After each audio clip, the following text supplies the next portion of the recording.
ভাই মোরে 500 টাকা দে ভাই, আজকে মোর ফেরিস না, 500 টাকা দে ভাই পাড়াটা ছাড় না ভাই। ওরে ভাই, ঘরে মোর বাজার নাই, মাইয়া পোলা কানতে আছে, মোর বিপদে পড়ছি, মোর ভাই। 500 টাকা দে।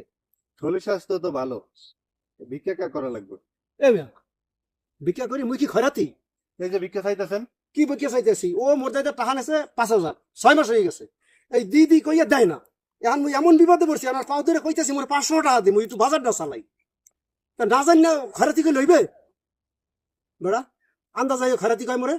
না ভাই পোশাক আশাক দেখে আমি মনে করছি আপনি দিশুক ভাই। হ্যাঁ, পোশাক আশাক দেখলে হইবে। সরি ভাই, আচ্ছা টাকা পাইলে এরকম পাও ধরেই নিতে হয় ভাই। আপনি ওই হনস কি কয়, এখন টাহা ধার দিলে সে পাও ধরে বলে উড়ার লাগে, হনস হন টাহা ধরে দিবি, না দিলে না দিস, মুই আর তোর দ্বারা আমু না। আনোয়ার টেহা দিমু রে ভাই, দিমু 2টা দিন সহ্য কর ভাই, সহ্য করছ, 2টা দিন সহ্য কর। যা তো 6 মাস ধরে সহ্য করতে কও, 6 মাস। যা ভাই দিয়ে দিমু ভাই, যা যা। তো টাহাই মোর লাগবে না। দিমু ভাই, দিমু যা।